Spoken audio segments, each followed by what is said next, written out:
Señor, te damos gracias en esta mañana por esta palabra que vamos a exponer. Que seamos buena tierra, Señor. Que estemos atentos, que la recibamos con gozo y que sobre todo, Señor, tú hables a nuestros corazones para que fortalezcamos nuestra fe y nuestra comunión contigo y podamos seguir adelante en tu camino sin dejarnos amedrentar por nada ni por nadie, sino siempre gozosos, en victoria, en un mismo sentir, con paz en el corazón. Bendice esta palabra, Señor, y que sea de bendición para todos los que están aquí y para todos los hermanos que sabemos que en este momento estarán muy atentos a la exposición de tu palabra. Pedimos todo en el nombre de Jesús. Amén y amén. Gloria al Señor. Yo quiero llevarles en esta mañana una vez más a la carta de Pablo a los Corintios. Concretamente, vamos a comenzar a leer algunos versículos en el capítulo 3.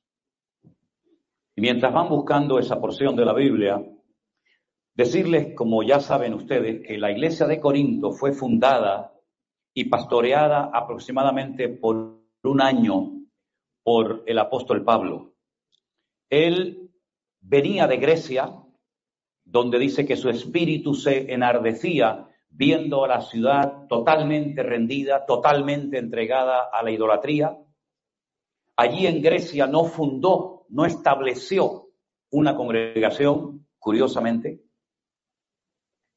aunque dio un mensaje en el Areópago tremendamente profundo y extraordinario. Pero cuando él va a la ciudad de Corinto, él dice, cuando estuve entre vosotros me propuse no saber nada, no hablar de nada más que de Cristo crucificado y resucitado, para que vuestra fe no esté fundada en la sabiduría de los hombres, sino en el poder de Dios, que transforma y liberta las almas.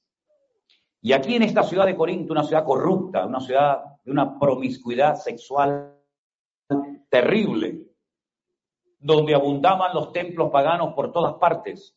Incluso en lo alto de una montaña en Corinto había un templo donde había 1000 jóvenes, 1000 jovencitas que habían rendido sus cuerpos para la prostitución religiosa. Se rapaban completamente el pelo y estas chicas que eran prostitutas sagradas, según ellos, bajaban todas las tardes y paseaban por las calles y por las plazas de la ciudad de Corinto para atrapar a hombres y llevarlos a ese templo.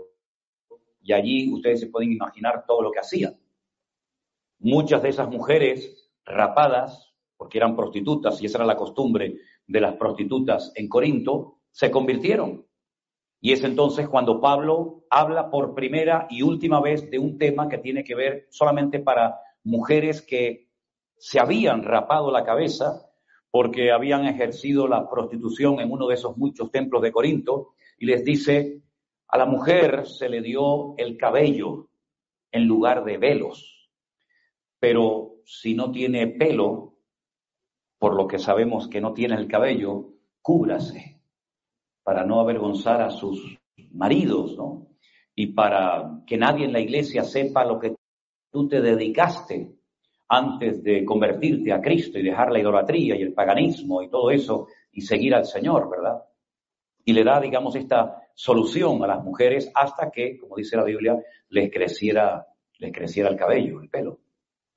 La iglesia de Corinto, aunque fue pastoreada por el apóstol Pablo, desde el principio, aunque Pablo los amó mucho y se entregó mucho por ellos, y de verdad los quería muchísimo, de hecho, él lo dice en varias ocasiones, siempre fue una iglesia problemática, siempre fue una iglesia conflictiva.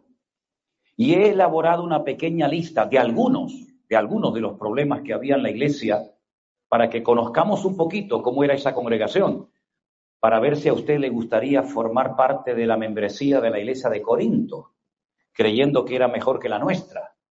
Por ejemplo, en la iglesia de Corinto dice la Biblia que había divisiones internas. El texto original dice cismas, como tanta separación entre unos y otros hermanos, porque dice la Biblia que algunos se habían identificado 100% con el ministerio de Pablo, pero a otros como que no les gustaba mucho Pablo y preferían escuchar a Kefas o a Pedro, y otros se identificaban con un tal Apolos, y así la iglesia tenía sus grupitos, sus preferencias. Yo soy de Pablo, yo soy de Apolo, yo soy de este, yo soy de aquel. Y ese era un problema terrible que había en la iglesia de Corinto, como una iglesia dividida, aunque todos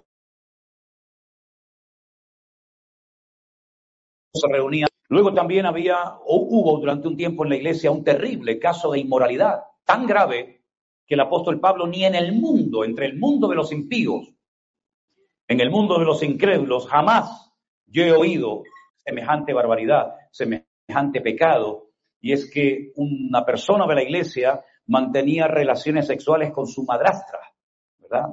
Con la segunda esposa de su padre, y Pablo dice, el tal sea expulsado de la iglesia para que Satanás lo sacuda, ¿no?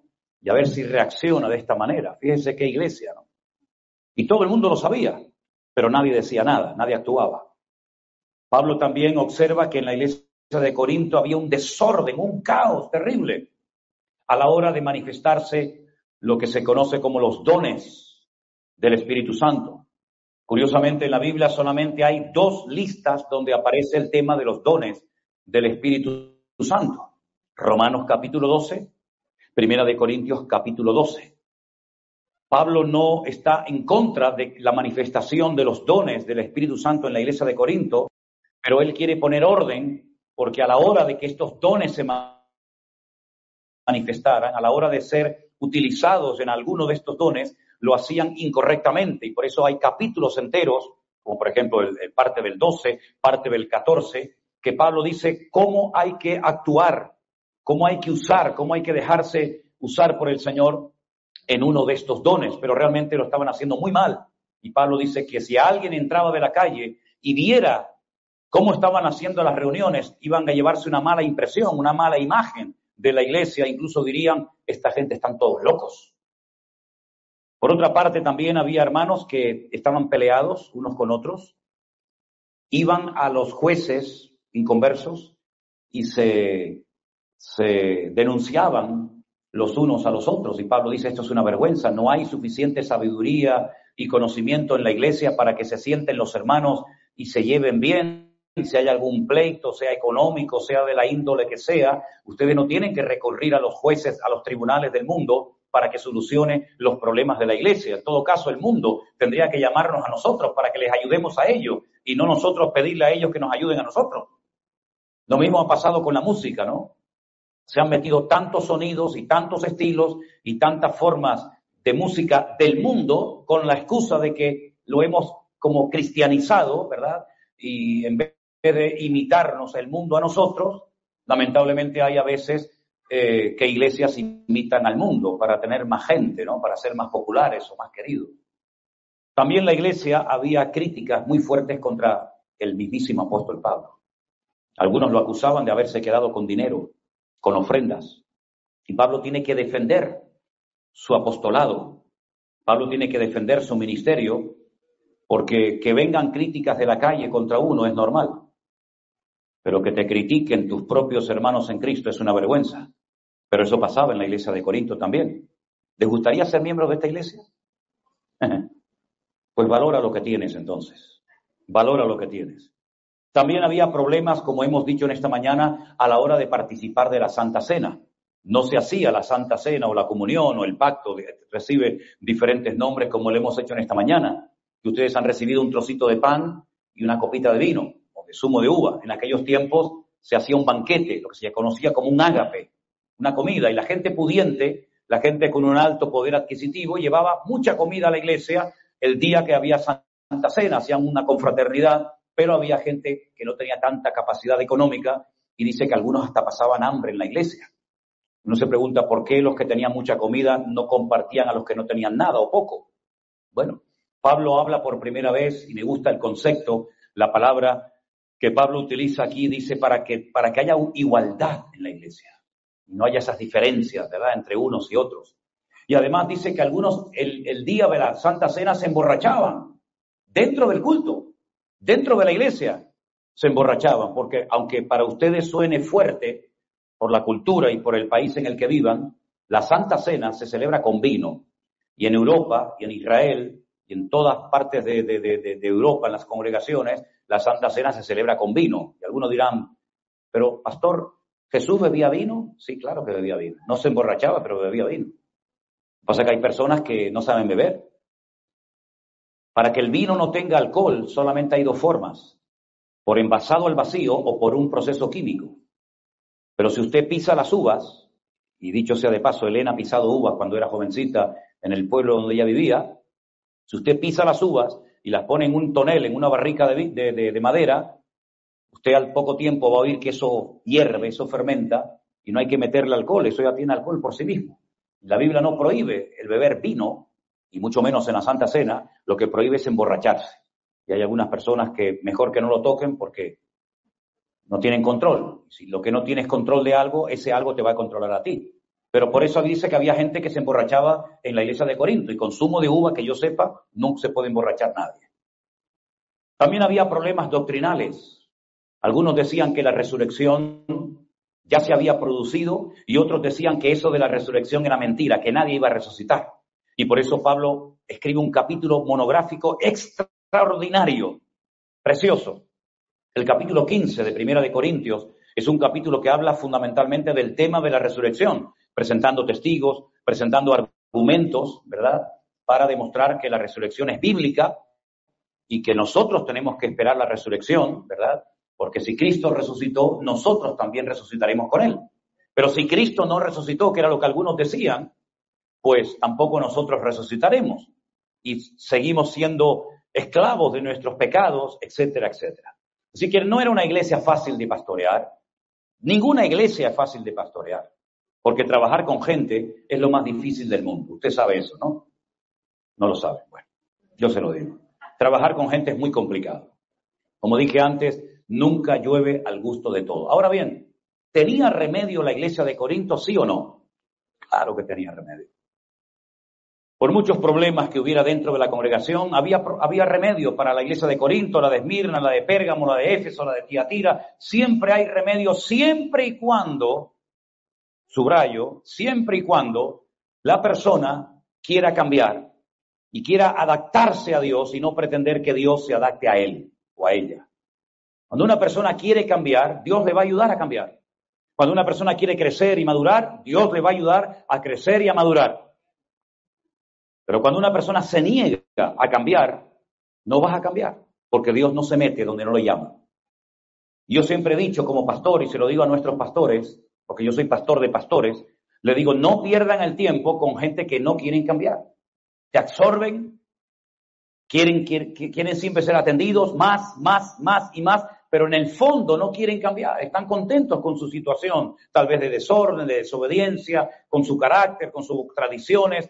No perdamos el tiempo con gente que no quieren cambiar. Vamos a invertir el tiempo en gente que sí quieren cambiar. Gente que quieren crecer, que quieren madurar y hacer las cosas, como dice la palabra de Dios, decentemente y con orden. Por eso el apóstol Pablo escribe no una, sino 2 cartas a la iglesia de Corinto, para ayudarlos, para enseñarles a hacer las cosas bien. Pero fíjense, por ejemplo, en el capítulo 3, cómo Pablo les habla a estos hermanos de esa congregación, hermanos nuestros en la fe, miembros del cuerpo de Cristo. Hermanos, yo no pude hablaros como a espirituales, sino como a carnales, como a niños en Cristo. Pablo no está hablándole a inconversos, dice, le está hablando a hermanos, a gente que ha nacido de nuevo, gente que forman parte de la membresía de la iglesia de Corinto.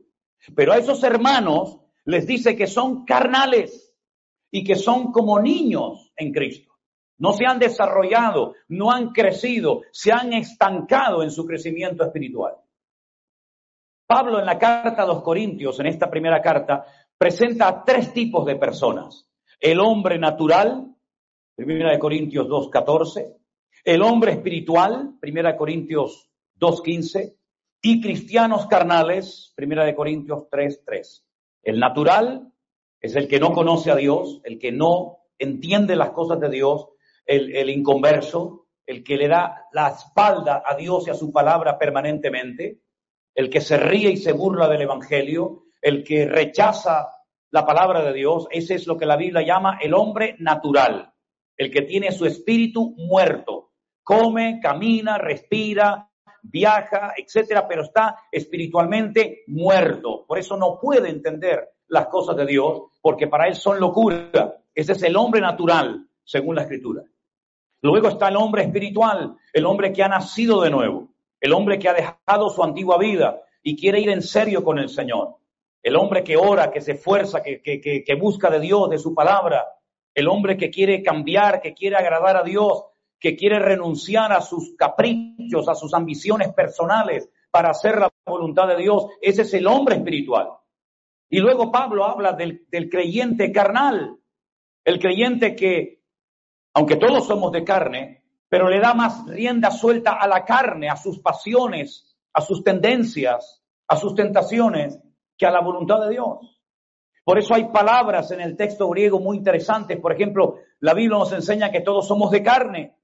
Sarquinos es la palabra griega que aparece. Somos de carne, somos de sarquinos. Pero luego la persona que vive para la carne, la persona que habla como un carnal, que piensa como un carnal, que actúa, que reacciona como un carnal, es un sarquicos. Es una persona que es de carne, como todos, pero es una persona cuya tendencia, cuya inclinación es a lo que no agrada a Dios. Ha entendido el evangelio, se congrega, sí, pero es un carnal. Y Pablo le dice a esta gente, que no solamente son carnales, sino que son niños, y dice algo más en el versículo 2, os di a beber leche. ¿Quiénes toman leche? Los niños pequeños. Un adulto no puede vivir solamente tomando leche. Tenemos que tener una dieta equilibrada, balanceada. Pero Pablo dice, yo a ustedes no les pude dar viandas, no les pude dar comidas profundas, sino leche. ¿Por qué? Porque no sois capaces, no erais, ni sois capaces todavía de profundizar, de comer alimento sólido. ¿Por qué? Porque sois carnales, porque son niños en Cristo. Ahora, la pregunta es, ¿en qué se basaba Pablo para hablarle así a la gente de la iglesia? Es que Pablo tenía un mal día y estaba enfadado y comenzó a decirles, niños, carnales. No. Las evidencias, el comportamiento, la conducta de los miembros de Corinto le daba pie a Pablo para decir, un momento, ustedes son niños, ustedes son carnales y se lo voy a demostrar y les voy a decir por qué. Lo dice en el versículo 3. Ustedes sois carnales porque hay entre vosotros, escuche, celos, contiendas y disensiones. Por eso sois carnales. Amén, hermanos. Si lo pueden decir más fuerte, se lo agradezco. Amén, hermanos. Ok, no tenga miedo de decir amén. Es decir, que donde hay celos, contiendas, peleas, disputas y disensiones, en ese lugar no está reinando, no está gobernando el Espíritu de Cristo, que es todo lo contrario a esto. Es un espíritu que trae paz, que trae comunión entre los hermanos, sino que donde hay celos, contiendas, divisiones, grupitos, etcétera, la Biblia nos enseña que ese grupo de personas, se llamen como se llamen, sean de la iglesia que sean, están actuando no como gente espiritual, sino como gente dominada por la carne. Porque cuando usted lee la lista de las obras de la carne, que es enorme, y hay varias listas, con todas las manifestaciones de la carne, una de las manifestaciones de la carne es que produce celos en la gente. Celos. Y usted sabe que los celos son peligrosos. Y si no, estudien y lean toda la biografía, lo que nos dice la palabra de Dios acerca de, por ejemplo, aquel primer rey de Israel llamado Saúl, que le tenía celos a David. Cuando el hombre que más amaba y respetaba en Israel a Saúl era David. Pero los celos lo transformaron. Los celos hicieron que el espíritu, que la presencia del Señor se apartara de él y viniera un espíritu malo a atormentarlo de parte de Dios. Los celos lo hicieron una persona peligrosa, agresiva, hasta el punto que dice que en varias ocasiones con su propia lanza intentó matar a David, que tocaba el arpa para él, para que pudiera descansar y tener algo de alivio durante aquellas largas noches de vigilia. Una persona celosa es una persona peligrosa. Es una persona que ve lo que no existe, pero él lo ve como si fuera real. Lo dije, creo que fue ayer, y lo vuelvo a repetir hoy. Si usted tiene la desgracia, querido hermano, de tener a su lado una esposa celosa, que Dios le bendiga y le ayude. O al contrario, porque aquí hay para los dos, ¿eh? Si usted, hermana, o usted, hermano, tienen este problema, ya pueden doblar rodillas delante de Dios, porque se convierte esa casa en un infierno. ¿Con quién hablaste? ¿Dónde fuiste? ¿Dónde estuviste? ¿Por qué vas así vestida? Y quédate aquí, y no hables con este, y no hables con el otro. Por favor, eso es una enfermedad espiritual terrible, terrible. Y a veces los que tienen muchos celos del marido o de la esposa son los que más problemas tienen a nivel personal, pero lo proyectan en el otro para justificar a veces sus pecados, ¿verdad? Y Pablo dice, en la iglesia hay celos. Ahora, algunos dirán, pero hermano, esto eran cosas que ocurrían hace 2000 años, cuando estaba comenzando el evangelio, el cristianismo. Ya hoy en día, después de 2000 años, los cristianos tenemos clarísimo que esto no se puede dar en las iglesias. Eso era para los que empezaban, para la gente nueva en el evangelio. Nosotros ya tenemos 2000 años de historia. Ya no existen celos en nuestras iglesias. Ya. Es tremendo, ¿no? No me hacen caso, ¿por qué sube siempre el mismo? ¿Por qué el pastor no me saludó? ¿Por qué no me puedo sentar en la mesa con él y se sienta el otro? ¿Por qué toca la guitarra él y no mi hijo? ¿Por qué siempre canta la misma hermanita y no mi esposa? ¿Por qué el pastor siempre va a visitar a los mismos y no a mí? Y es una pelota de nieve que crece y crece y crece y crece y al final perjudica y envenena a toda una iglesia. Hay una oración que yo hago muy pocas veces, porque es una oración que cuando yo la hago de rodillas, siempre el Señor la responde de una forma tremenda, que nos deja a todos hasta con temor. Y es cuando yo le digo al Señor, Señor, limpia tu iglesia. Como yo haga esa oración delante del Señor, os puedo decir por experiencia que comienzan a salir basuras y comienzan a salir chismorreos y divisiones y envidias entre los hermanos de una forma tremenda. Que Dios guarde nuestros ojos, que Dios guarde nuestros corazones de caer en semejante trampa venenosa que perjudica a toda la congregación. Y si usted piensa que uno no puede infectar a toda una iglesia, se equivoca, querido hermano. La misma naturaleza a través de la cual Dios nos habla muchas veces nos enseña que usted tiene un saco entero lleno de manzanas en perfecto estado, preciosas, buenas para comer. Y si hay una sola podrida en el saco, todo el saco se echa a perder. ¿Y por qué no se produce lo contrario? ¿Por qué las 100 manzanas no sanan a la enferma? Porque no es así. Pero una manzana podrida, una papa podrida, algo podrido dentro de algo sano, termina descomponiendo a todo. El Señor lo dijo de una forma más bíblica, si lo quieren.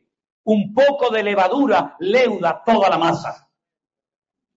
Que Dios nos guarde, porque aquel hombre que hizo lo que no tenía que haber hecho en Jericó, cuando se dijo no toquen, no agarren nada, no se lleven nada a la casa, perjudicó a todo un país. Y la Biblia dice que hicieron el ridículo y perdieron la batalla porque uno solo del pueblo desobedeció la orden. Y la Biblia dice que vino la maldición sobre toda la nación y mujeres se quedaron viudas, niños se quedaron huérfanos ese día porque uno que no obedeció contaminó y trajo el castigo de Dios a todo un pueblo. Y a veces vemos en la Biblia cosas tremendas que si ocurrieran hoy en día, que no vendría mal que ocurrieran en alguna ocasión, Cuando, por ejemplo, dice la Biblia que había como una costumbre, porque había un corazón generoso, porque la gente entendió que todo lo que tenemos hoy en día es del Señor, y somos simplemente, como enseñé anoche, administradores de los bienes que Dios pone a nuestro alcance. La Biblia dice que mucha gente en la iglesia primitiva lo vendían todo y ponían el dinero a los pies de los apóstoles para que estos lo administraran según la necesidad. Dice que no había necesitados entre ellos. No había necesitados. Era una vida en comunidad increíble que por lo menos durante un tiempo funcionó. Y un matrimonio llamado Ananías y Zafira quisieron copiar, quisieron imitar a otros de corazón generoso, fingiendo que también lo eran cuando no lo eran. La Biblia dice que vendieron una propiedad. No era requisito indispensable que dieran toda la cantidad que habían adquirido por la venta del terreno. Pero ellos quisieron aparentar ante la iglesia que eran tan santos y tan generosos como los demás. Y cuando Pedro le dijo a este matrimonio, ¿habéis vendido este terreno en tanta cantidad? Era una oportunidad para decir, no, hermano, nos dieron $100,000 por el terreno y queremos dar $1,000 a la iglesia y el resto para nosotros. Amén, gloria a Dios, como si no quieren dar nada. Pero no vengan a la iglesia a hacernos creer que lo están dando todo cuando es mentira. Y dice la Biblia que tanto el marido como la esposa, los dos cayeron muertos en el culto en una iglesia cristiana hace 2000 años. Bueno, si hoy en día los celosos, los que crean problemas en vez de solucionarlos, los que vienen a enredar en vez de a bendecir, los que vienen con un afán de protagonismo, cayeran muertos en los cultos, tendríamos cada 5 minutos funerales. Pero parece que todo vale en la iglesia. Media hora antes critico a la iglesia y luego entro al culto y no pasa nada. Critico al pastor 10 minutos antes, luego vengo a la iglesia, gloria a Dios y aleluya. Y como que no pasa nada, hasta que Dios diga basta, se acabó. No se olviden ustedes que la iglesia no es tuya ni mía. La iglesia tiene un dueño y el dueño es el Señor Jesucristo, el que dio su vida por la iglesia.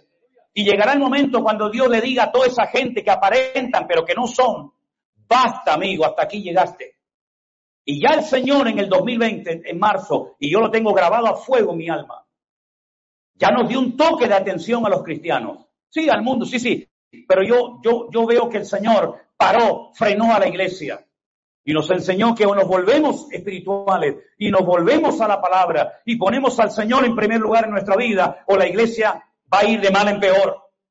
Y muchos aprendieron y captaron el mensaje y se dieron cuenta de que era un tiempo de tratamiento para la casa de Dios. Y mucha basura, mucha carnalidad salió a la luz. Pero también aquellos que se quisieron poner en línea con el Señor, Dios los bendijo, Dios los prosperó. Y hasta el día de hoy el Señor sigue respaldando su obra. La iglesia de Corinto estaba mal, hermanos, estaban mal como miembros de la iglesia, dando un pésimo testimonio al mundo. Celos, contiendas, disensiones. Pablo dice, estáis andando como los hombres, igual o peor que la gente del mundo. Qué triste cuando un creyente de una congregación da un pésimo testimonio y en su puesto de trabajo comienzan a decir, bueno, en esa iglesia todos son iguales. Nunca me olvidaré cuando un día fui a un negocio, a una tienda allí en Tenerife a comprar estos punteros láser, ¿se acuerdan? Estos que marcas así. Y cuando entré, el muchacho que me atendió, le noté que era colombiano por el acento que tenía, ¿no? Le dije, ¿tú eres colombiano? Me dice, uy, ¿cómo lo sabes? Le dije, bueno, tenemos a mucha gente de Colombia, yo soy pastor evangélico, etcétera. Y me dice al momento, pastor, ustedes son los que se roban la plata de la gente.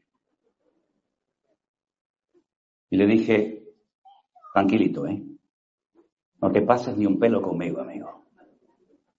No sé de quién estás hablando, pero usted a mí no me conoce de nada y no te voy a permitir que me llames ladrón porque yo vengo aquí a comprarte. Así que o pides disculpas o hablo con tu jefe ahora mismo. Ay, perdone, digo, yo te perdono, pero no te pases conmigo, pues soy cristiano, pero no soy tonto, Pero ese es el concepto que él tenía, que los pastores son gente que le saca la plata a la gente de los bolsillos. Y yo en mi vida he hecho eso. Jamás. Pero lamentablemente ese es el testimonio que muchos han dado. ¿Y cómo podemos cambiar esa imagen? Dando nosotros testimonio al mundo. Pero si nosotros cuando vayamos a nuestros trabajos, a nuestras universidades, a nuestros lugares donde vivimos, nos comportamos, hablamos, pensamos, reaccionamos igual, ¿qué diferencia hay entonces entre el mundo y nosotros? Ninguna. Por eso el apóstol Pablo le decía a la iglesia, lo que tenían que hacer. Examínense, pruébense a sí mismos. Y escuchen una cosa, no lo he leído, pero lo voy a decir ahora. El apóstol Pablo dice, el motivo por el que en la iglesia hay tanta gente enferma y tanta gente débil, e incluso algunos duermen, es porque estáis haciendo las cosas de una forma terrible ante los ojos del Señor. Hermano, lo más serio del mundo es la iglesia del Señor Jesucristo. Es lo más serio, es lo más sagrado, es el cuerpo de Cristo. Y el mismo Señor Jesucristo, cuando entró al templo de Jerusalén, echó a patadas con un látigo que se hizo a todos los que habían convertido su casa en una cueva de ladrones. ¿Cómo es posible que Anás, Caifás, los sacerdotes, los músicos, los levitas, los sugieres, nadie se había percatado, nadie se había dado cuenta del pésimo estado del templo? Cambiaban dinero, entraban vacas, ovejas, y nadie decía nada hasta que entró el santo de los santos, nuestro Señor Jesucristo, y dice, esta casa yo la mandé a crear, la mandé a hacer para que fuera un punto de contacto entre el cielo y la tierra, para que fuera una casa de comunión, una casa de adoración a todas las naciones, y ustedes me la han contaminado. ¿Y cuántas veces nosotros no nos damos cuenta de que nosotros cuando hablamos mal, cuando nos comportamos incorrectamente, cuando no agradamos al Señor, podemos dar una pésima imagen de lo que es el verdadero cristianismo? Y en vez de atraer a la gente a los caminos del Señor, lo que hacemos es que los espantamos, porque ven que somos en el fondo iguales. Mentimos, robamos, engañamos, manipulamos, nos quejamos, y eso no puede ser así. Amén, hermanos.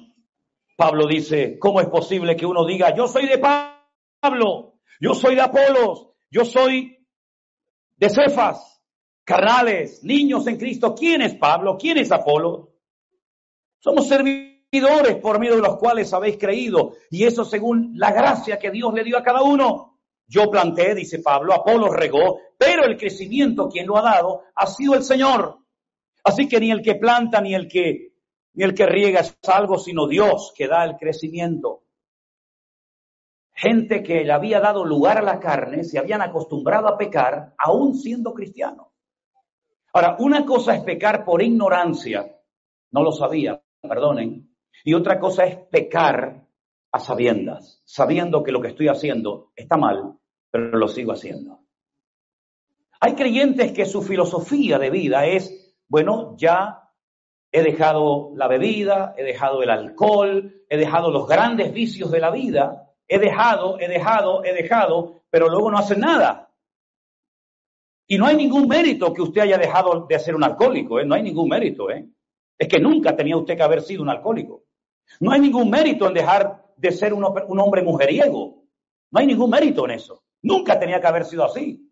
No hay ningún mérito en haber dejado las drogas. Nunca tenías que haberte dejado atrapar por el infierno de las drogas. Pero la Biblia dice que el que sabe hacer lo bueno y no lo hace, también está pecando. En otras palabras, hay dos tipos de pecado, el de acción y el de omisión. Porque si yo no robo, si yo no consumo pornografía, si yo no miento, si yo no hago cosas que están prohibidas por la palabra, está bien. Pero lo que tienes que hacer, ¿lo está haciendo? ¿O es un parásito y una oveja estéril en el cuerpo de Cristo? Porque nosotros vivimos un tiempo en el norte de España, en lo que se llama el País Vasco. Y allí hay unas praderas y unas montañas enormes donde crían miles de ovejas. Y los pastores nos decían que la oveja tiene que ser un animal que continuamente esté produciendo el tiempo de la lana, el tiempo de la leche, el tiempo de los corderos, y cuando ya no dan estas tres cosas, la matan y se comen la carne. En otras palabras, la oveja no la tiene el pastor para decir, ay, tengo 1000 ovejas. ¿Y de qué te sirven, querido? Si no te dan nada. Nosotros como ovejas en el prado del Señor, el Señor espera que a estas alturas de nuestra vida, con todo lo que hemos oído, con todo lo que hemos aprendido, miren hermanos, si usted comenzara a sumar todos los sermones, todos los testimonios, todas las alabanzas, todos los estudios bíblicos que usted ha escuchado, serían seguramente miles de sermones, miles de predicaciones.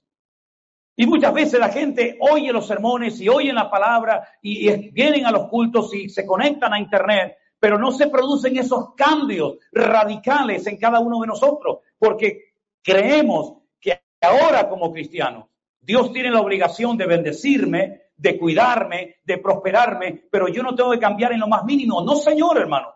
Dios espera un cambio radical en todos y en cada uno de nosotros. Nuestra forma de hablar, hablando entre vosotros con salmos, con himnos y cánticos espirituales, alabando al Señor y dando siempre gracias por todo en el nombre de nuestro Señor Jesucristo. Mis pensamientos, en esto pensar, todo lo justo, todo lo verdadero, en esto pensar, ¿verdad? Toda mi forma de vivir, de hablar, de pensar, de reaccionar, tiene que ser completamente diferente.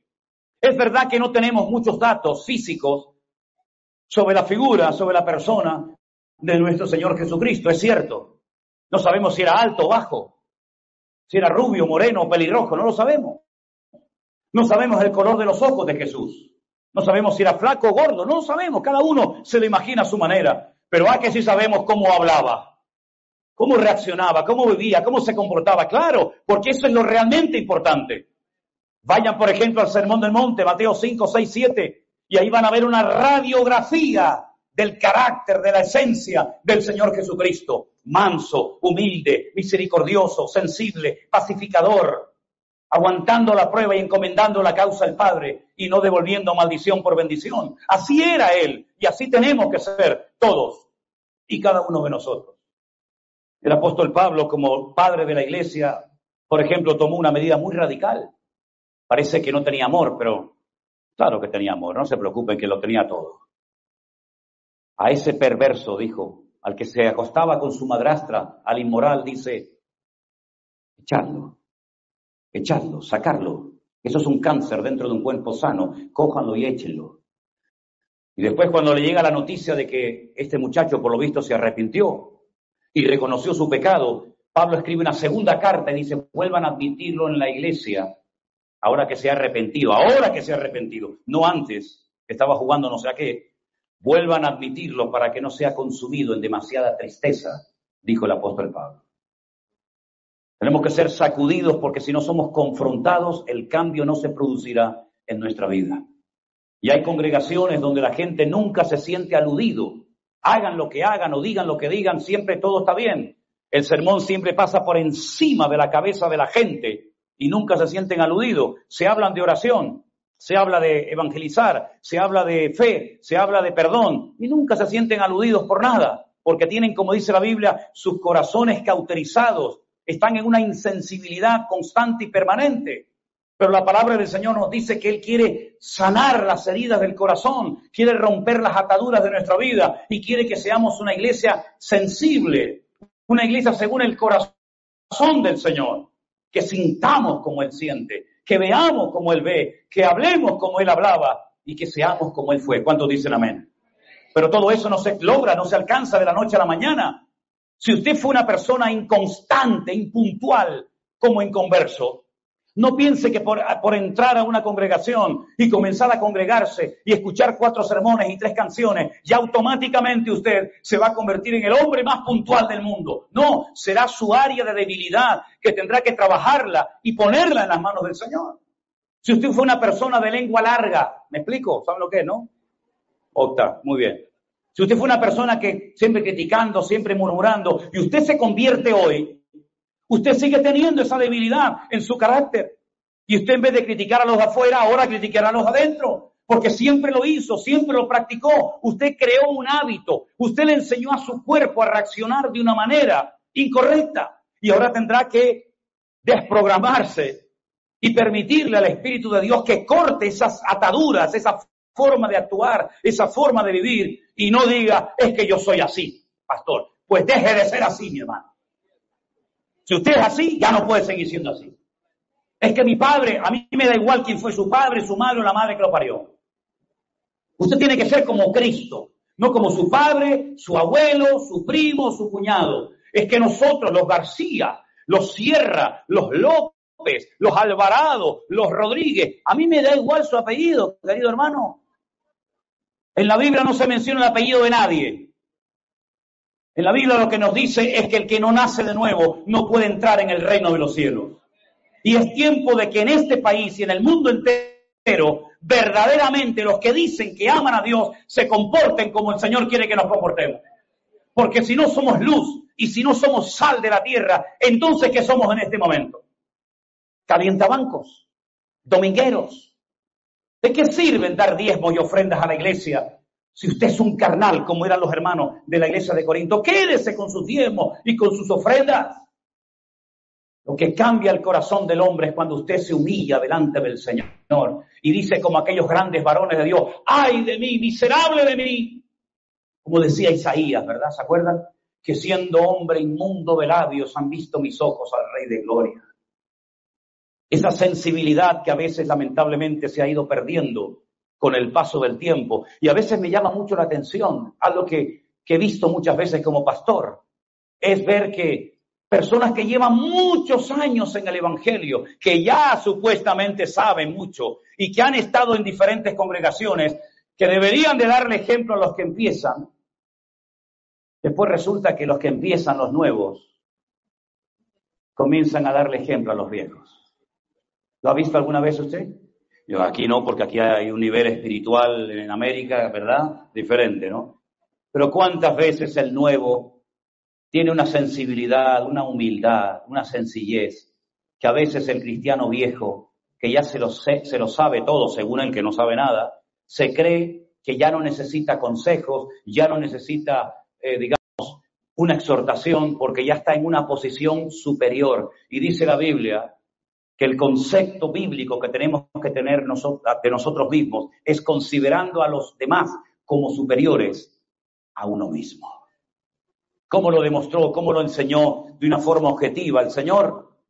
Haciendo lo que nadie se atrevía a hacer en aquel tiempo, ni siquiera sus discípulos, y fue lavarle los pies a sus discípulos uno a uno. Y cuando los discípulos vieron aquello, dijeron: pero Señor, ¿qué estás haciendo? Tú no estás aquí para esto. Lo que yo he hecho, hacedlo vosotros con los demás. Y era tan fuerte la lección que estaban observando en el Señor, que Pedro incluso dijo: no, a mí no me lava los pies. El Señor dijo: no, pues si no te lavo los pies, conmigo a partir de ahora no tienes nada que hacer. Y le dijo Pedro: bueno, los pies, la cabeza, las manos, el sobaco y todo, ¿no? El Señor le dijo: no, tampoco te pases. Con los pies es suficiente, querido. Lo demás te lo limpias tú en tu casa. ¿Cuánto tenemos que aprender, mis queridos hermanos? La iglesia lleva 2000 años, 2000 años en el mundo, y todavía hay millones y millones de personas, también aquí en América, en Estados Unidos, que no saben nada de Cristo. Porque muchas iglesias y muchos cristianos han vivido mirándose el ombligo. Siempre yo soy el centro. Necesito mi trabajo, necesito mis papeles, necesito mi documentación, quiero esto, quiero aquello, y piensan que el Señor es como Papá Noel, como Santa Claus, ¿no?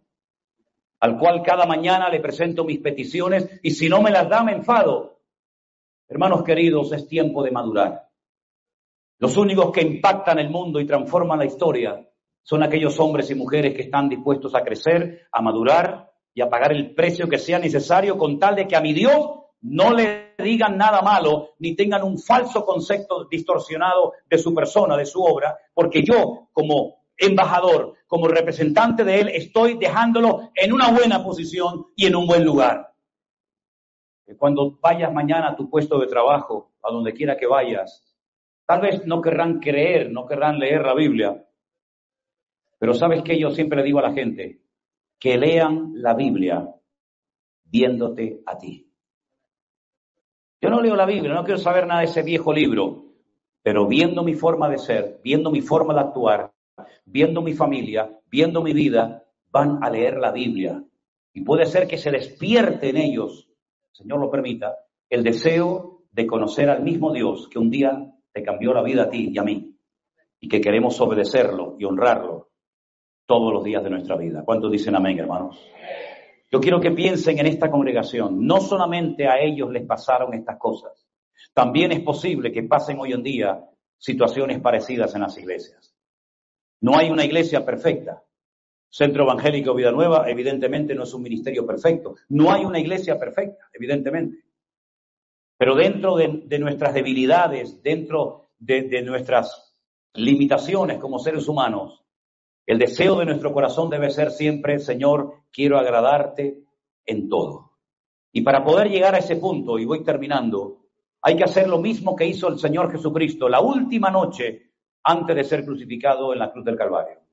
Él se fue a un huerto que está en el Monte de los Olivos, que todavía se puede visitar, que se llama el huerto de Getsemaní. Getsemaní era un lugar, de hecho eso es lo que significa la palabra, un lugar donde había una prensa, donde se aplastaba la aceituna para extraer el aceite.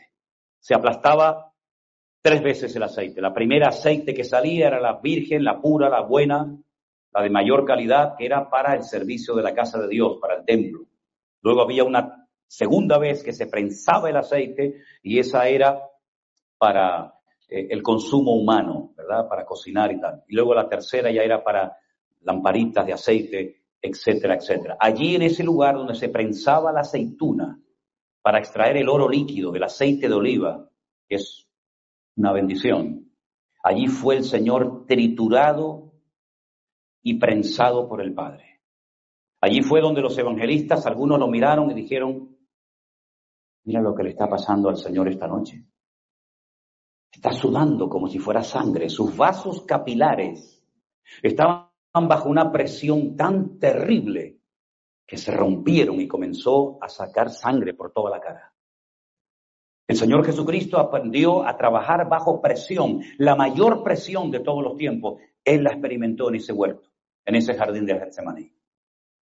Y Él dijo algo tremendo que a mí siempre me ha impactado y cuando estoy allí siempre le digo a los grupos que llevamos, sin esta noche, sin esta situación en la vida de Cristo, no hubiera tenido fuerzas para ir al monte de la Calavera o del Calvario.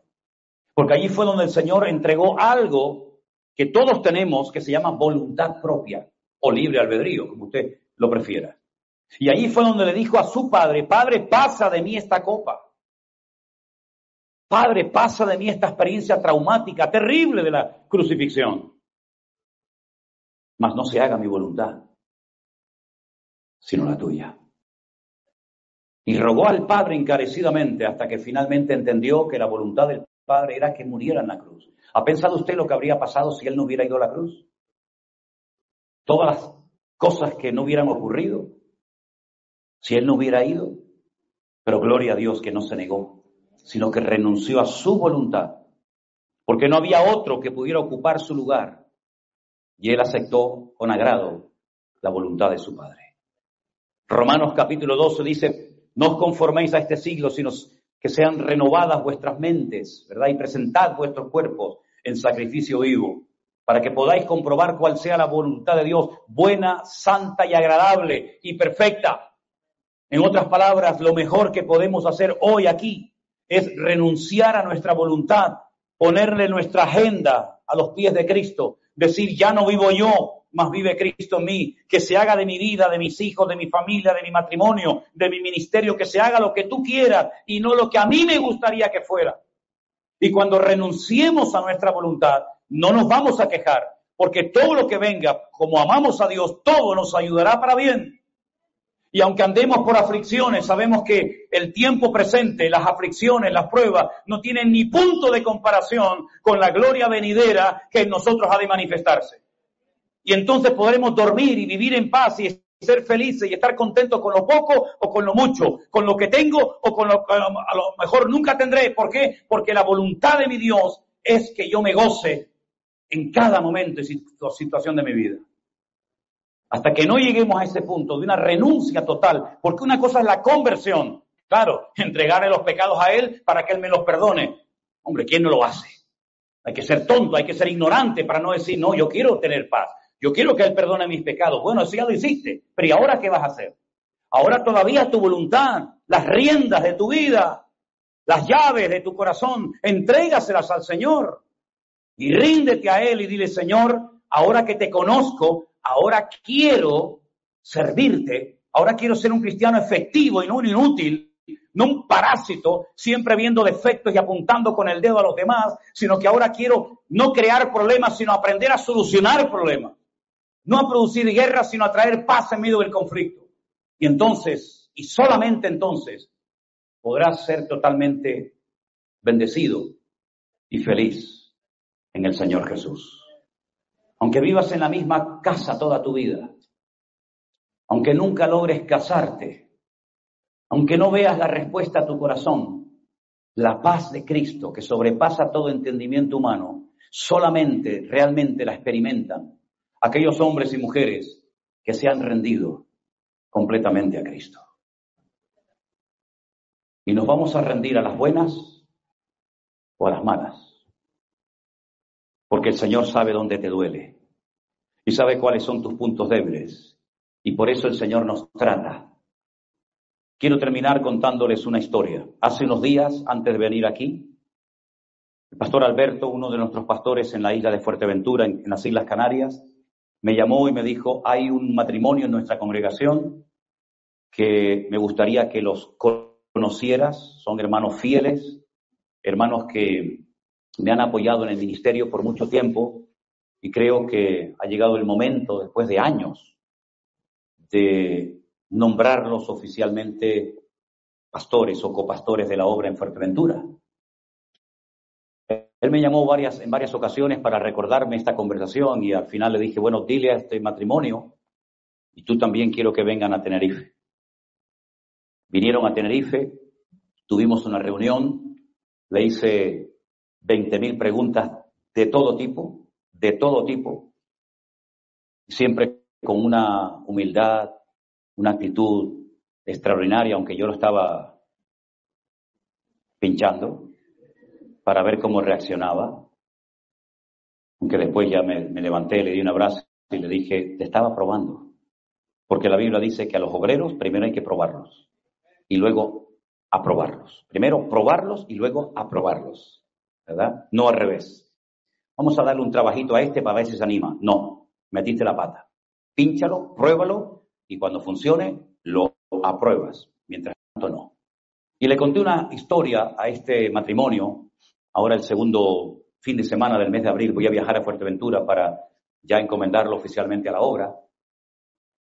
Y le conté una historia que me la contaron a mí cuando recién comenzaba a dar mis primeros pasos en el ministerio. En los años en los que yo me convertí al Señor, había mucho lo que se llamaban agencias misioneras. Las agencias misioneras hicieron una labor extraordinaria. No sé si todavía existen algunas, espero que sí. Consistían en darle información a personas que a lo mejor querían ir de misioneros a un país lejano. Tú ibas a esa oficina misionera, te decían qué vacunas tenías que ponerte, cuáles eran los requisitos legales para poder entrar en ese país, cuál era el idioma o los dialectos que se hablan en ese país, las costumbres.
usted está aprobada. Nosotros le vamos a financiar y le vamos a apoyar en todo lo que necesite para ser misionera en ese país. La chica se queda sorprendida y le dice a este señor, pero no me ha preguntado nada, no me ha dicho nada. Dice, no hace falta que te pregunte nada. Te estuve horas y horas esperando a la intemperie en plena noche con frío y no te quejaste. Cuando vine no me dijiste absolutamente nada, pero yo llevo aquí horas esperándolo, no ha venido, no ha aparecido. Tu actitud habla de tu madurez. Por lo tanto, sobran las preguntas. Con tu ejemplo, nos has demostrado de que eres una persona que está dispuesta a sufrir, a esperar y a hacer lo que haga falta por servir a Dios en su obra. La actitud es lo que marca la diferencia en nuestras vidas. Cuando nosotros en algunas áreas de nuestra vida cambiemos la actitud, la bendición de Dios vendrá sobre su vida. No estés peleando con Dios, no estés peleando con la iglesia. Tu problema no es ni el Señor, ni la iglesia, ni siquiera el diablo. El mayor problema y tu mayor enemigo eres tú mismo. Vamos a orar en esta mañana, por favor. Cierre sus ojos. Vamos a pedirle a nuestro Dios que en este día, esta palabra que hemos oído, este ejemplo que nos ha dado la iglesia de Corinto, a no imitar, no caigamos nosotros también en el error y en la trampa de ser cristianos carnales, llenos de celos, llenos de envidias, llenos de contiendas, sino que pongamos nuestra mirada en el Señor y seamos pacificadores, llevando la palabra de Dios y la paz de Cristo a todas las naciones de la tierra. Padre Celestial, gracias en esta mañana. En el nombre de Jesús yo te pido, Padre, que tú nos ayudes a poner en práctica tu palabra, a ser diligentes en tu obra, a estar siempre atentos hasta del más mínimo detalle, para que tu obra esté siempre bien atendida y las almas sean ministradas eficazmente. Gracias por todos los hombres y mujeres que tú has levantado en diferentes naciones de la tierra, con un corazón de siervos, sabios administradores, que quieren honrarte con sus recursos, con sus vidas. Hermanos queridos, en esta mañana hay alguien entre nosotros, aquí, o viendo esta retransmisión, que usted quiere cambiar, que usted quiere ir en serio con el Señor, que usted no quiere ser un cristiano carnal, celoso, envidioso, peleado con todo el mundo. Póngase de pie en esta mañana entonces y juntos se lo pediremos al Señor en este día. Aleluya. Dios les bendiga. Amén. Gracias, Señor. Te adoramos, Señor Jesús. Gracias, Padre Santo. Aleluya. Gracias, Señor Jesús. Como dice las Sagradas Escrituras, la mies es mucha, mas los obreros son pocos. Pero si rogamos al Señor de la mies que mande obreros, el Señor los va a mandar. Porque el Señor sabe dónde están. Y el deseo de su corazón lo conoce perfectamente el Señor. Dígale al Señor, Señor, yo quiero cambiar. Yo quiero agradarte en todo lo que haga y diga. Yo quiero que tú uses mi vida según tu voluntad. Quita de mi corazón todo aquello que no te agrade, Señor. Moldéame, cámbiame, Señor. Y como el barro en tus manos, transforma mi vida, Padre Santo. Aleluya. Gracias, Señor, en esta mañana por tu palabra viva y eficaz, que como una espada corta, penetra, calienta el alma fría, golpea el corazón insensible y proyecta la palabra de Dios en nuestras vidas como un espejo. Señor, ayúdanos a ponerla en práctica, a amarte, a adorarte, a honrarte todos los días de nuestra vida. Y muévete por todas las naciones de la tierra, tocando corazones, quebrantando corazones de piedra y transformando vidas y levantando obreros dignos, sacrificados, esforzados, valientes, audaces y atrevidos, que no le teman a nada ni a nadie. Señor, que nunca caigamos en los pecados y en los errores de la iglesia de Corinto, sino que aprendamos a avanzar y a crecer en victoria. Bendice nuestras vidas y fortalécenos en la fe. En el nombre de tu amado Hijo Jesús. Amén, amén y amén. Fuerte ese aplauso a nuestro Dios.